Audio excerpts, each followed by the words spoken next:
I'm gonna lower down my volume because my DN is usually very loud. Alright, you should be able to hear me more clearly now. So first we'll go through Consecration EX, which is also my favorite skill. Actually, mainly because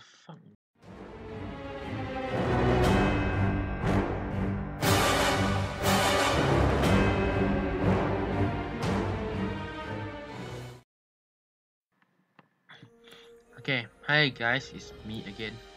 And okay, actually this time I'm not going to do a solo video or anything that much. Mainly because there's pretty much too many of them. So the thing that I'm going to do today is actually something else. It's going to talk about Consecration EX and more details about it. And some tricks that you can use to make it a lot better for your usage. So first we'll go through the basics of Consecration. Consecration is a skill where holy power will sink into the ground within 5 meters to do damage. Yes, and that is the non-EX version of what it does. So in PvP, Consecration may seem like a useless skill. The truth is it's actually very useful. And what I mean by useless, I mean not very useful, is that the damage is crap. And the cooldown is 40 seconds. So that's what I meant by it's quite hard to do this PvP now. Next is, why is it considered useful in PvP? This is actually mainly because of its EX and Awakening, where as you can see, there is a movement speed increased by 30% along with the action speed, with the allied attribute attack increase by 15%. That alone is worthy, but it all depends on how the player uses it. Back to the PvE section. As you can see, Consecration has a very big percentage of damage right over there. As we will do calculations for the EX version, as you can see, it says additional damage 100%, and that refers to the explosions 3 hits at the very end of it. So I shall start the damage meter and cast Consecration. So we shall see the damage go up little by little. So you can see it's going up, and you will see the damage multiplied by 2. As you can see, it does a lot of damage, and that is extremely important. It is also the main reason why Consecration appears at one of the top DPS. Okay, so I shall do my calculations. Alright, so first of all, Consecration at level 12 is 7333%, and you have to multiply by 2, and that will give you a 5-digit percentage number, which means Consecration will actually might be able to defeat Lightning Storm together with its cooldown. As you can see the calculations at the side, it proves that. The next thing I have to show is the Consecration EX may actually be larger than it actually seems. Usually Consecration will be placed right in front of the boss, but if I place somewhere around here, you can see even though Consecration is not directly touching the boss, it's still dealing damage.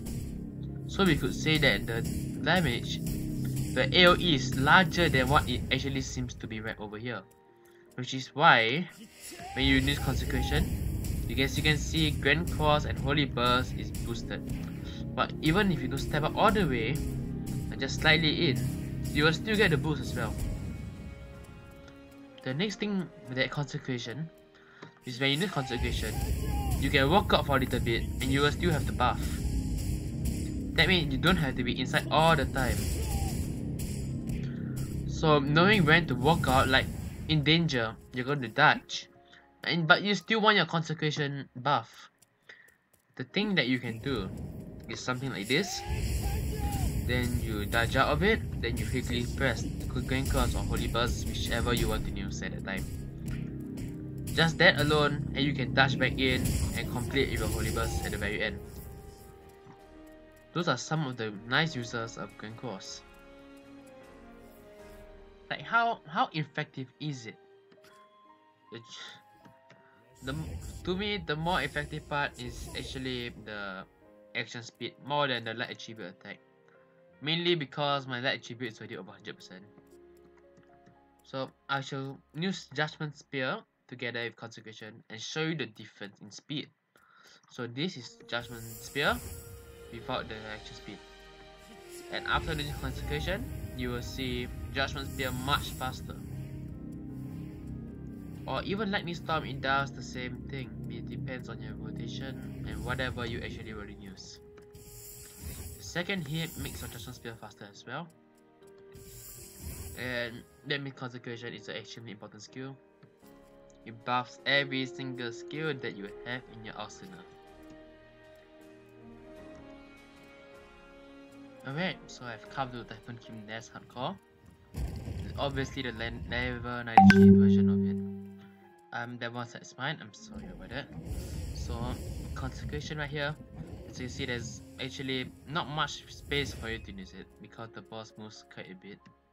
Example, when you put Consecration here, you may get cancelled because the boss right in front of you.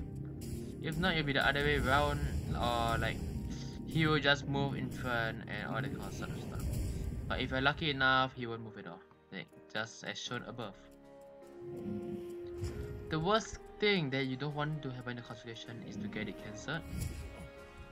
So I'll show a very bad example which can happen sometimes. You use Consecration like that and it gets cancelled, and you have to suffer a long cooldown delay before you can even use it again, which causes your damage to be reduced a lot. So the best way to do it is to actually cast it when the boss is actually doing another attack. If not, he's in the middle of a mechanic and you are in a safe area for you to damage him.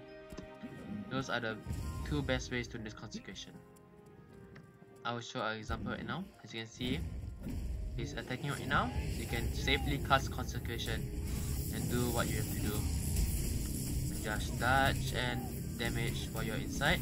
Because what you want to do is to maximize everything that you have in there.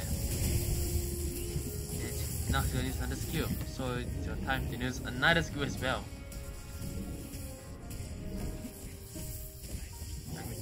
These are what increases the chances of actually clearing or even killing a boss easily. The more you know, that is more important. Right, so right now we have come into the PvP area. I do have my PvP build on due to obvious reasons, actually because I'm just lazy. But the main point is Consecration, and that's all that matters. So right here, Consecration has a 40-second long cooldown compared to Lightning Storm which is at 82, and it's stronger. But why is Consecration so long? And that is what I will answer. Consecration is long because after its buff on the EX and the Awakening versions of it, it has become extremely strong as a buff. It doesn't work any other way now. The same thing, I will use Holy Burst as a very good example. So you can see Holy Burst is really kind of slow. But when you use it under Consecration, it's a whole different story. As you can see, it hits extremely fast. You can actually do a quick kill. You can kill your enemy extremely fast. And yeah, that is one of the few ways that Inquisitors can kill their enemies in PvP. As I played mirror PvP against my friend, who's also Inquisitor, he killed me extremely fast, mainly because he knows how to use it. So it's not that Inquisitor is weak. The only cons of Inquisitor is one of the most major problems is just that they only have one evasion skill, which is our old-fashioned sliding step, or you can call it tumble. So it's kind of sad. That means Inquisitors really have to think really hard just to how they can defeat their enemy. So one way to use Consecration in PvP is that You have used the Holy Bone, which I have in my PvP build, but not here.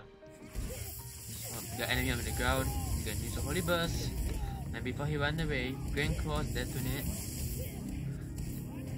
and you'll be fast enough to even catch him under Storm. The chances that if you use that, he'll actually run away. But as you can see, 65k damage against a dummy with just those few skills. That is how powerful Consecration EX is and its buff. It's because you're fast enough to put everything, all your skills into one rotation. And that is why Consecration has such a long cooldown. It's for balancing purposes. At first I didn't understand as well, but now I do. Anyway, right now in the future I'll be making more Inquisitor guides, as in how to play and some of the other stuff, like some tips or some ways to make your playstyle better, because I believe everyone has their own playstyle. And people still do ask me like, how do you play Inquisitor? Give me a skill build. But I will just say myself first. My playstyle is mainly suited for my skill build is mainly suited for my playstyle. And I really recommend that you do not follow it unless you are going for level 95 build, which I will be revealing in the description below. You can take a look. It's from DN Skill Sim. So from there, I will end this video. If you want to take a look, you can ask me questions on my level 95 skill build as well. Thank you.